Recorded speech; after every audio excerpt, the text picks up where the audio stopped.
Escola, trabalho, sociedade, todos nós temos nossas limitações, todos nós precisamos, às vezes, de um tempo, né, para nós mesmos.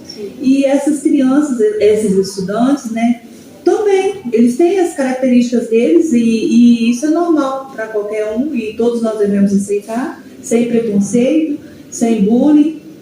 Todos nós precisamos ajudar e estar perto dessas crianças, né, quando necessário. A Sara sabe disso, né, que a gente tem que estar lá do lado deles, ajudando. Eles precisam, né, de uma ajuda maior, mas não é impossível. Tudo que você faz com amor, você tem resultados. Bom, o Vitor, ele saiu agora, ele deve ter que ficar um pouquinho lá fora, né? Porque como ele não ia responder muita coisa, ele não gosta muito de ficar ocioso, né? Então agora a gente vai direcionar algumas perguntas para a Sara, né? Que ela é uma jovem protagonista e ela estuda em uma turma onde há vários alunos do AEE, né? E a gente vai perguntar. A primeira pergunta que eu tenho é como você acha que o acompanhamento das professoras do AEE ajuda no desenvolvimento do aluno e na interação dele com os outros estudantes? O papel do AE na sala de aula, como você se relaciona, o que você acha sobre esse papel tão importante dentro da sala de aula? Eu acho assim, uma coisa que acolhe muito o aluno do AE, porque como tem muitos alunos que participam do AE na nossa sala, às vezes eles ficam mais na deles, eles fazem os grupinhos deles, então eles não têm muita intimidade com a sala. Então, quando tem essa professora do AE, eu acho que o aluno ele se sente mais confortável de ficar com ela, porque ela fica mais próxima com ele nas aulas, em todas as aulas. Então, ele se abre mais. Quando ele tem alguma dificuldade, ele vai falar com essa professora. Porque como na nossa sala é muito agitada, muitas vezes essa agitação faz mal para esse aluno, né? Sim. E também como a nossa sala é muito agitada também, às vezes ela não liga para esse aluno, né? Porque como ele tá sozinho na dele, deixa ele, né? Ele vai fazer as nossas coisas. E aí isso deixa o aluno mais inseguro, né? De conversar com os outros alunos, né? Sim.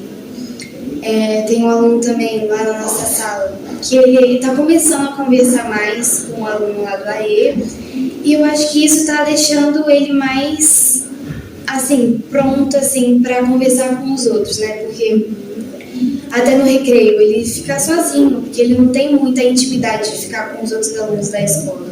Então eu acho que essa intimidade com a professora do AE é muito importante para esse aluno, porque ele pode se abrir mais com ela.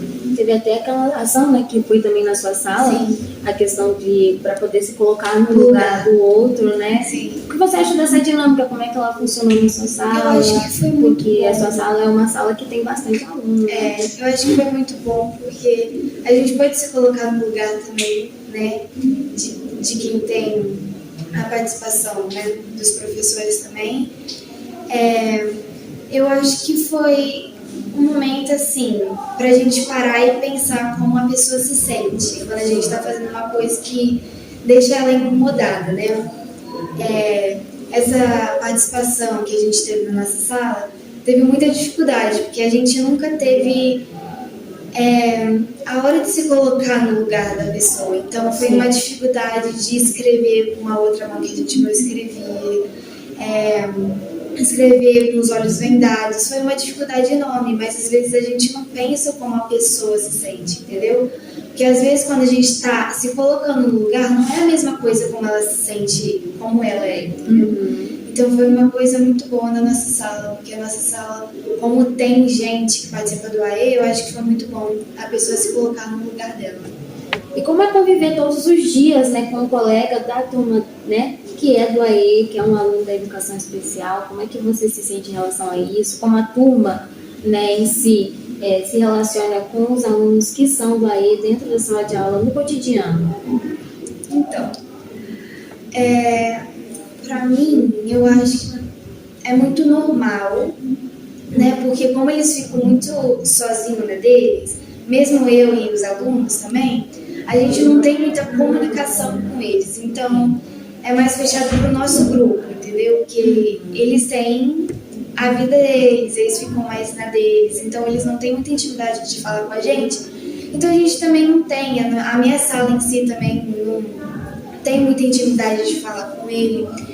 Então, eu acho que não tem muito essa conexão de um falar com o outro, entendeu? Acredito que isso é um defeito, né? Que deve ser melhorado, né? Sim. Com o passar do Eu tempo. acredito que é uma forma dos alunos especiais se esconderem, ficarem ali quietinhos, para não serem julgados, porque esse é o maior medo que eles têm, Sim. de serem julgados Sim. o tempo todo, Uhum. de estarem sendo observados o tempo todo. Uhum.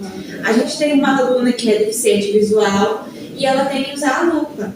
E às vezes ela prefere esforçar a vista para não ter que ficar com a lupa perto dos outros colegas, para não ser observada pelos outros. Para ser encaixada, Para né? se encaixar no grupo, na sala. Então esse é um ponto importante da inclusão. Ela tem que acontecer. A criança ela não pode ter medo de ser ela mesma. O estudante não pode ter medo de aprender porque o outro vai estar observando. Esse é o nosso maior desafio na educação especial. Sim. É realmente fazer com que a inclusão aconteça. Sim. Exatamente, porque realmente é bem complicado. E eu até ia fazer essa pergunta enquanto o Vitor estava aqui, mas acabou que ele saiu. Dessa questão, né, dos estereótipos, né, que a gente tem na nossa mente já, né, em relação aos alunos que são da educação especial, que tem a questão das deficiências, né, às vezes a gente, até a mídia mesmo, ela coloca que na nossa cabeça, né, que são pessoas assim inferiores, né, eles colocam isso na nossa cabeça, exatamente, é uma coisa que está presente, assim, é uma pergunta para vocês três, né, eu ia perguntar para o Vitor também, né, como é que funciona, como vocês acham que isso influencia, né, a questão dos estereótipos que a mídia coloca? Eu como mãe, eu percebo que muitas vezes o aluno, a criança, ela é rotulada, sabe? Ela já chega na escola, é o autista, é o aluno que precisa de acompanhante. Então ele já é rotulado desde que ele chega na escola e aí o processo só vai aumentando, né? Que sair dentro da sala de aula depois pode piorar, né? Aí vem a questão do bullying. E eu acho que isso deve ser trabalhado, sim, dentro das salas de aulas. Isso deve ser passado para os alunos, que não existe isso, essa questão de diferenças, né? Que todos nós temos nossas limitações, todos nós precisamos de ter de uma ajuda para poder aprender, né? Que ninguém nasceu sabendo, então a gente tem que ter alguém ali para nos ajudar. Assim como nós trabalhamos com os celulares, nós temos as professoras do AE que trabalham com essas crianças. Não é porque eles são diferentes, né? Eles têm, como o Vitor disse, é um espectro. Então, cada um tem a sua limitação, cada um tem a sua... uma coisa que é só dele, né? Então, isso aí eu acho que deve acabar, sabe? Essa rotulação que passam, né, para essas crianças, isso deve acabar porque é ruim, é muito ruim. A criança já cresce com aquilo, às vezes, como a Ana disse, elas querem se esconder, porque às vezes sentem vergonha, né? Elas querem se encaixar, né, no padrão, no que diz, que a sociedade diz que é padrão. Sim. E isso só prejudica, cada vez vai prejudicando mais e às vezes essas crianças podem até entrar em depressão, né, por causa da exclusão. E aí consequências muito maiores, né? Então eu acredito que a inclusão é muito importante e principalmente dentro das escolas isso deve acontecer com muita seriedade. E também tem a questão de que os diagnósticos, eles, em maioria, agora são recentes. Antes as crianças tinham alguma coisa e os pais não levavam para o médico, não tinham medo, sabe? Meu filho é especial e achava aquilo um absurdo, achava aquilo como algo ruim. Mas dentro da escola a gente vê a necessidade desses diagnósticos para exatamente conseguir atender cada uma dessas especificidades. O que cada um precisa? Como a gente vai fazer para melhorar e conseguir com que esse aluno consiga mesmo se adaptar? Então todos esses são pontos bem importantes para serem trabalhados. Tem que entender também que o diagnóstico ele não define, né? Não. Não define o aluno. né? Ele só mostra uma especificidade, mas não define aquela pessoa como, sei lá, uma coisa, um estereótipo que às vezes fica na nossa cabeça, né? Também, desse aluno que participa do AE também, ele sente vergonha também, né? Muitas vezes ele sente vergonha, então ele quer se colocar no lugar das pessoas, ele quer ser um aluno normal. Sim. E isso também acontece às vezes com a gente mesmo, né? Que a gente às vezes quer fazer uma pergunta, mas a gente fica com vergonha se alguém criticar a nossa pergunta. Ah, porque você está perguntando isso, é uma coisa tão fácil. Mas às vezes a gente tem que se colocar na pergunta do outro, assim, né? E também, esqueci uma coisa que eu ia falar. Mas eu vou lembrar. Mas aí eu sempre falo uma frase também, né? Que eu sempre falo isso na nossa turma também. Faça com o outro o que queira que faça com você, né? Porque às vezes você tem que se colocar... Pôr no lugar. Então faça uma... eu sempre faço essa frase. Tem uma última pergunta para você e a gente já vai finalizar, e a gente já está até excedendo bastante o nosso tempo aqui, né? Que como a interação com seu colega, por exemplo, com seus colegas, influenciou na sua forma de ver a diversidade dentro da sala de aula? A sua relação, por exemplo, com algum aluno aí, como é que influenciou, no caso, na sua cabeça, para você ver como funciona realmente uma diversidade dentro de uma sala de aula? Entendi. Eu acho que...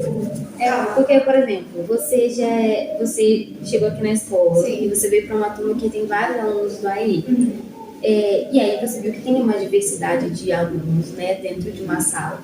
Você está mais presente nesse dia a dia. Sim. E aí, como a interação com esses colegas, com o contato com esses colegas, ele influenciou na sua forma de ver como realmente funciona a diversidade dentro de uma sala de aula? Tá bom, tá. Então, muitas vezes quando eu vejo esses alunos do AE, eu vejo assim, mesmo que eles tenham vergonha de estar na sala, mesmo que eles não sejam pessoas assim, normais, assim, né? Eles buscam querer saber dos estudos, eles se querem estudar, assim, se pôr no lugar da gente também. Então, assim, pra mim, vendo que mesmo que ele tenha uma dificuldade, ele quer buscar uma coisa. Então, pra mim, mesmo que eu veja que eu não tô conseguindo uma coisa, eu posso buscar, mesmo que eu não entenda com o professor, mesmo que eu não tenha muita interação com esse professor, eu posso buscar outro professor, mesmo com os outros alunos. Eu posso ter coragem de buscar outras perguntas, outras questões para eu conseguir entender. Porque eu sei que muitas vezes eles têm essa vergonha, eles ainda não têm a coragem ainda de se pôr assim na frente. Que muitas vezes eles têm muito medo assim até de ficar na frente dos alunos. Mas eu sei que às vezes eles têm a força para que eles consigam entender a matéria, que eles consigam passar até do ano. Então eu acho que a gente, como a turma em si, a gente pode ver que mesmo que essa pessoa tenha dificuldade, a gente pode ter dificuldades também, mas a gente pode buscar coisas melhores na nossa vida. A gente vai finalizar aqui agora o nosso podcast. Agradecemos a todos os participantes. Agradeço também ao Vitor, que ele saiu. Mas eu agradeço a todos vocês que disponibilizaram o tempo de vocês para vir aqui. É muito importante destacar essa questão da inclusão e o Setembro Verde, que a gente não deve levar só o Setembro Verde como o único meio para a gente incluir as pessoas, mas sim uma prática diária, que a gente deve colocar tudo isso. Com empatia, né, e muita alegria também, tentando fazer com que todos, independente de suas diferenças, se sintam acolhidos, né, sempre acolhidos. Sim. Tá bom, gente, muito obrigada, tá? Muito obrigada. E é isso.